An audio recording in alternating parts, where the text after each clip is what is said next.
할렐루야. 오늘도 우리의 기도에 응답하시는 하나님의 은혜가 가득하길 간절히 소원합니다. 옛날 중국의 동부 지방에서 있었던 일입니다. 한 장사하는 사람이 동네에 이사를 하게 되었습니다. 그는 장사하는 사람이었기 때문에 많은 것들을 볼 때 이득이라고 하는 관심을 가지고 사람도 보게 되고 주변의 환희영도 보게 되었습니다. 근데 그가 아무리 보아도 이해할 수 없는 한 가지의 사건이 있었습니다. 그 마을 농부들이 바로 대나무를 키우는 방법이었습니다. 농부들이 열심히 대나무를 심었는데 이상하게도 다른 곳과는 달리 이 대나무가 제대로 자라지 않는 것이었습니다. 공들여 심었는데 시간이 좀 흘렀지만 싹이나 기미가 보이지 않았습니다. 장사꾼이 농부들에게 어째서 그런 대나무를 심었는가라고 물어보기도 했지만 농부들은 그저 웃기만 할 뿐이었습니다. 한 해가 지나고 또 다음 해가 지났습니다. 근데 땅에서는 아무런 변화가 나타나지 않았습니다. 장사꾼은 이것을 보면서 참 이 농부들은 어리석은 사람들이다 라고 비판하기까지도 했습니다. 문제가 있는 대나무라는 것이죠. 여전히 싹이 나지 않았습니다. 무려 4년이라고 하는 시간이 지났지만 이 대나무는 여전히 순을 내지 못하고 있었습니다. 그러나 농부들은 여기에 전혀 신경 쓰지 않고 여전히 자기들에게 할 일만 했습니다. 그런데 5년째가 되었습니다. 5년째가 되자 대나무 밭에서 갑자기 죽순이 나기 시작을 하는 겁니다. 대나무들은 마치 마술에 걸린 것처럼 하루에 한 자도 넘게 약 30cm가 넘도록 쑥쑥 자라기 시작을 하는 겁니다. 6주가 채 되기도 전에 무려 15m 이상이나 키가 자란 빽빽한 대나무 숲이 되었습니다. 농부들은 이제 그때서야 칼을 꺼내어서 대나무를 하나씩 베어내기 시작을 했습니다. 대나무를 심은 농부가 말합니다. 모소라고 하는 이름을 가진 이 대나무는 순을 내기 전에 먼저 그 뿌리가 땅속으로 멀리 뻗어서 그 준비를 한다는 겁니다. 그리고 일단 순을 돋게 되면 그 길게 뻗은 뿌리들로 인해서 엄청난 영양분을 받아서 순식간에 키가 자란다라고 하는 것이죠. 5년이라고 하는 기간은 말하자면 이 뿌리를 내리는 준비 기간이다라고 할 수 있습니다. 라는 것이었습니다. 이 모소 대나무는 심은 지 4년이 지나도록 자라지 않습니다. 5년째가 되는 해에 자라기 시작해서 6주 만에 무려 15m 이상이나 훌쩍 자라게 됩니다. 심었을 때 위로는 자라지 않지만 땅 밑으로 여전히 열심히 자라고 있는 것이죠. 뿌리를 보기 위해서 땅을 파보았는데 뿌리의 끝을 알 수 없을 정도로 깊고 또 넓게 퍼져 있었습니다. 모소 대나무는 오랜 기간 동안 무려 5년이라는 기간 동안 자신을 감추고 있었습니다. 그리고 미래를 준비하고 뿌리를 가꾸면서 자신의 때가 되면 힘차게 뻗어나갈 수 있도록 인내하는 것이었습니다. 자신이 흔들림 없이 뻗어나갈 수 있다라고 생각되었을 때 비로소 싹을 내고 자라기 시작을 하죠. 혹시 우리의 기도도 이와 같지 않을까요? 오늘 본문에 등장하는 기도하는 여인의 모습을 통해서 기도에 대해서 같이 나누기 원합니다. 첫 번째로 여러분과 나누고 싶은 것은 하나님은 우리에게 놀라운 선물, 기도를 주셨다라고 하는 거죠. 그렇습니다. 기도는 놀라운 선물입니다. 하나님은 우리에게 생명을 주시고 또 우리를 구원하시기 위해서 독생자 예수 그리스도도 주셨습니다. 은혜로 주셨습니다. 이 모든 것들이 은혜입니다. 하나님께서 이렇게 우리에게 주신 이 은혜들을 하나씩 세어보자면 정말 찬송과 가사처럼 하늘을 두루마리 삼고 바다를 먹물 삼아도 이 하나님의 그 놀라운 은혜와 그 사랑을 다 기록할 수 없을 것입니다. 근데 이 많은 은혜들과 조금 다른 성격의 선물이 있습니다. 바로 기도입니다. 왜 다를까? 다른 것들은 우리가 완전히 수용자, 즉 받는 사람의 입장이 되어서 하나님께서 주신 그 은혜를 받습니다. 그런데 기도는 우리가 먼저 주는 사람이 되는 겁니다. 즉 우리의 간구, 간청, 원함을 기도를 들으시는 하나님께 드리는 것이죠. 먼저 드리게 되죠. 그리고 그 기도에 대한 응답을 받게 됩니다. 물론 큰 의미로는 기도도 역시 하나님께서 은혜로 주시는 것이지만 먼저 하나님께 드린다라고 하는 이 부분이 다른 은혜와 조금은 다른 부분이다라고 말할 수 있습니다. 오늘 본문 말씀 누가복음 18장 1절은 이렇게 말합니다. 예수께서 그들에게 항상 기도하고 낙심하지 말아야 할 것을 비유로 말씀하여. 오늘 본 말씀에서 예수님께서 항상 기도하라 이렇게 말씀하시죠. 기도에 대해서 말씀하시는데 특별히 강조하신다라고 볼 수 있습니다. 그리고 바로 그 뒤에 낙심하지 말라라고 한 하나의 조건을 붙이시죠. 왜 이런 말씀을 하실까? 기도라면 반드시 응답되는데 때로는 더디 응답되기도 하고 때로는 나의 뜻과 다를 수도 있기 때문입니다. 기도에 관한 가르침을 보면서 오늘 이 불의한 재판장, 과부와 재판장의 비유는 대체로 기도에 관해서 가장 많은 오해를 불러일으키는 본문 중에 하나입니다. 많은 분들이 이 7절의 말씀, 하물며 하나님께서 그 밤낮 부르짖는 택하신 자들의 원한을 풀어주지 아니하시겠느냐? 저에게 오래 참으시겠느냐? 바로 이 말씀을 근거로 해서 하나님의 뜻이라면 우리가 밤낮으로 간절히 기도할 때에 하나님께서 속히 응답해 주신다라고 이렇게 생각을 하기도 합니다. 그러나 우리는 이것을 조금 더 생각을 해보아야 됩니다. 우리가 주목해 보아야 하는 것은 8절에서 등장하는 단어인 속히라고 하는 단어입니다.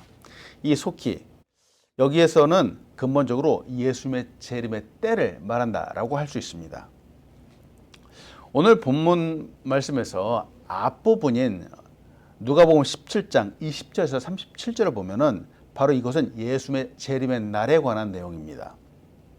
또한 오늘 본문의 마지막 구절인 8절에서 예수님의 찾으신 믿음을 강조하시는데 이 믿음도 재림의 때와 관련된 말씀이죠. 이 당시 예수님께서 말씀하시는 이 당시의 사회는 불의로 말미암아 고통을 당하는 사람들이 많았습니다. 특히 이 누가복음에 등장하는 사회적인 약자들, 가난한 자, 병든 자, 소외된 자, 또 억압받는 자, 가난한 여인, 불량한 자들, 이런 사람들에게 사람들은 인정이 없습니다. 아주 냉혹했죠. 더군다나 사회적으로도 로마의 지배를 받으면서 사회적, 정치적, 또 종교적으로도 불안정함과 동시에 착취가 거행되었고 불의와 억압이 만연했던 사회이기도 했습니다. 그러니 가난하고 억압받는 사람들이 할 수 있는 것이라고는 오직 하나님께 부르짖어 기도할 수밖에 없었습니다. 근데 이렇게 기도할 때 바로 속히 응답되면 얼마나 좋았을까요? 근데 기도의 응답이 그렇게 쉽게 되지 않았습니다. 기도가 오랜 동안 응답되지 않을 때 사람들은 낙심하게 되죠. 그리고 실망하고 기운이 빠지게 됩니다. 하나님이 나의 기도를 들으시지 않는 것 같고 나를 외면하신 것 같다라는 생각이 들기도 합니다. 본문을 통해서 여러분과 나누고 싶은 두 번째가 바로 그것이죠. 기도가 때로는 더디 응답될 수 있다라는 것을 우리는 알아야 되겠습니다. 예수님께서 우리가 기도하다 낙심하지 말라라고 말씀하신 이유가 바로 여기에 있죠. 우리의 기도가 어떠해야 하는가 바로 이 비유를 통해서 자세하게 말씀해 주십니다. 오늘 본 말씀 누가복음 18장 2절로 4절입니다. 이르시되 어떤 도시에 하나님을 두려워하지 않고 사람을 무시하는 한 재판장이 있는데 그 도시에 한 과부가 있어 자주 그에게 가서 내 원수에 대한 나의 원한을 풀어주소 하되 그가 얼마 동안 듣지 아니하다가 후에 속으로 생각하되 내가 하나님을 두려워하지 않고 사람을 무시하나 이 과부가 나를 번거롭게 하니 내가 그 원한을 풀어주리라. 그렇지 않으면 늘 와서 나를 괴롭게 하리라 하였느니라. 여러분, 과거에나 지금이나 여전히 법은 약한 자의 편이 아닐 때가 많습니다. 어느 시대건 간에 법이 온전하여서 약자를 보호하고 정의를 구현한다라고 하는 것들을 별로 보지 못했습니다. 원래 법의 정신은 인권을 존중하는 것이죠. 사람들을 보호하는 것입니다. 그리고 모두가 평등하다라고 주장을 하는 것입니다. 그러나 실제로는 그렇지 않죠. 예수님 당시에도 돈과 권력 앞에서 정의의 기준은 변하고 말았습니다.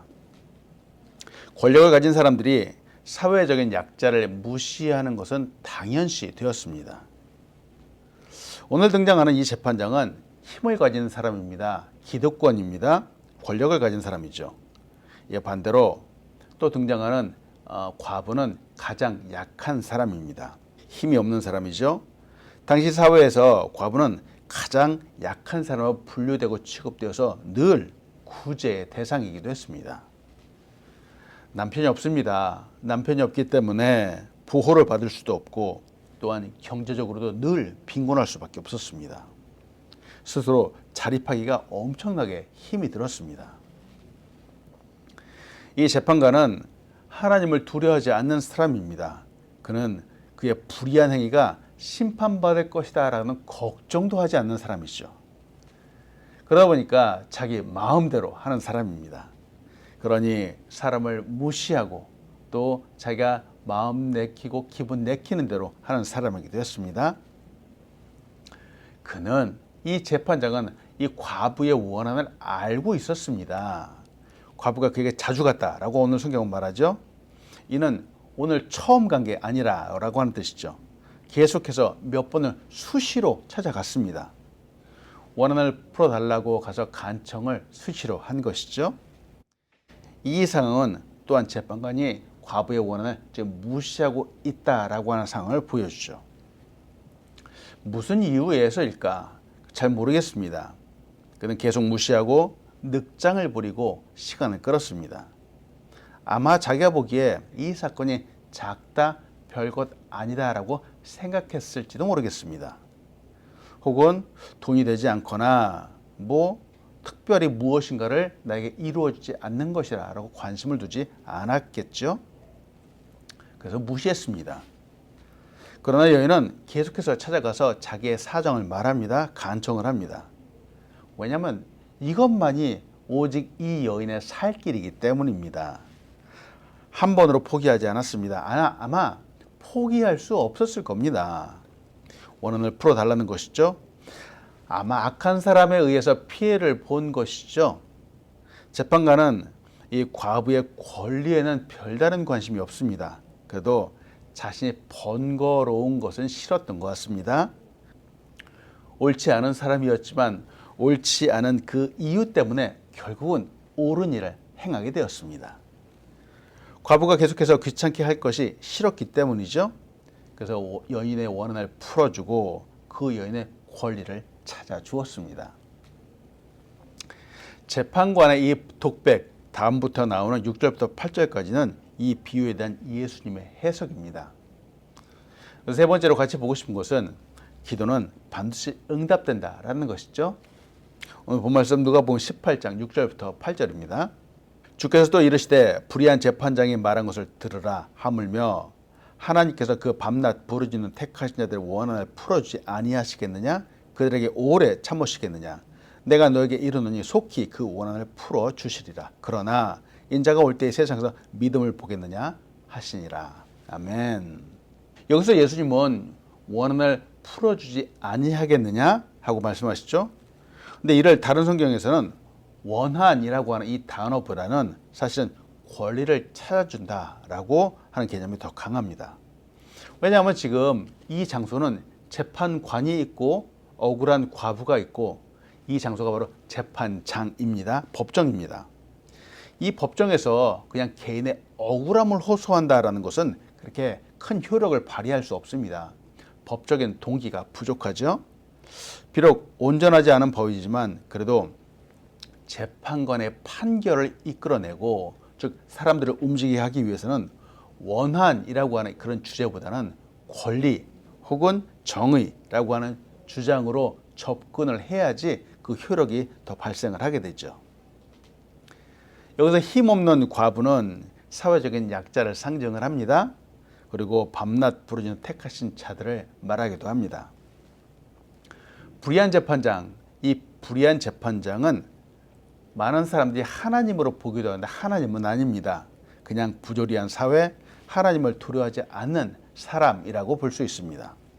그러나 예수님은 여기서 비유로 말씀하시는 것이 이 부조리한 재판장, 하나님을 두려워하지 않는 사람도 끊임없는 간구에 원한을 풀어주고 권리를 찾아주는데 하물며 선하신 하나님께서 그 부르짖음을 듣지 아니하시겠느냐라고 말하는 것이죠. 즉 이 표현은 예수님께서 곧 재림하셔서 자기 백성들의 권리를 찾아주신다라고 하는 뜻입니다. 8절에서 속히 그 원을 풀어주시라 해서 속히라고 하는 이 시간은 물론 빠른 시간입니다. 그러나 아주 짧은 갑자기 또는 예상하지 않은 이라고 하는 뜻을 포함한 시간이죠. 요한계시록 22장 20절은 이렇게 말합니다. 이것들을 증언하신 이가 이르시되 내가 진실로 속히 오리라 하시거늘 아멘 주 예수여 오시옵소서라고 말합니다. 이 요한계시록에서도 같은 단어 바로 속히라고 하는 단어가 쓰였습니다. 즉 빨리 갑자기 지체하지 않고 오신다라고 하는 그 뜻을 포함하고 있는 단어입니다. 생각해 봅니다. 우리의 시간대와 하나님의 시간대와 다릅니다. 우리는 지금 당장이라고 하나님께 말하지만 그렇게 기도하지만 하나님의 속히 또 하나님의 갑자기 또 하나님의 빨리는 우리의 지금 당장이 아닐 수 있습니다. 베드로후서 3장 8절은 이렇게 말하죠. 사랑하는 자들아 주께는 하루가 천년 같고 천년이 하루 같다는 이 한 가지를 잊지 말라라고 말합니다. 때문에 예수님이 1절에서도 항상 기도하고 낙심하지 말라라고 말씀하시죠. 그리고 또한 이 마지막 절 8절에서 인자가 올 때에 세상에서 믿음을 보겠느냐라고 말씀하십니다. 즉 이는 우리의 원하는 시간이 아니라 주님이 원하는 시간이 오시기 때문에 그 시간을 기다리는 동안에 낙심하지 말라라고 하는 겁니다. 기도합니다. 기도하면 응답이 때로는 늦게 될 수도 있습니다. 때로는 하나님의 시간에 따라서 달라질 수도 있습니다. 때문에 우리는 기도하면서 낙심하지 말아야 되겠습니다. 말씀 마칩니다. 이 모소대나무는 5년이 되었어야 비로소 땅 위로 싹이 나고 쑥쑥 자라기 시작을 하죠. 대나무에게 자신만의 정해진 시간이 있습니다. 우리는 기도합니다. 하나님께 우리의 기도를 올려드리죠. 그러나 오늘 당장, 내일 당장이라고 하는 우리의 이 시간의 기준으로 그 응답을 바라면 안 되겠습니다. 우리는 우리의 시간을 기준으로 해서 측정을 하죠. 판단을 합니다. 그러나 하나님은 하나님의 시간으로 하나님의 때에 따라서 가장 적합한 때에 이루어 주십니다. 역사하시죠. 과부는 재판관을 계속해서 줄곧 찾아갔습니다. 성경은 이 재판관이 얼마 동안 듣지 않았다라고 말합니다. 그것이 5번을 듣지 않았는지 혹은 10번을 듣지 않았는지 아니면 20번을 듣지 않았는지 알 수 없습니다. 그러나 결국은 그 재판관이 마음을 돌이켰습니다. 근데 그때가 언제인지는 알 수 없죠. 때문에 기도의 결과 온전히 하나님께 맡겨 드리십시오.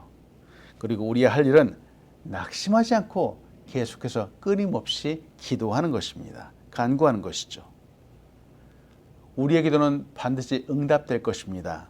우리의 마음의 소원도 응답될 것입니다. 그러나 그때가 언제인지는 알 수 없습니다. 그리고 주님이 오실 것입니다.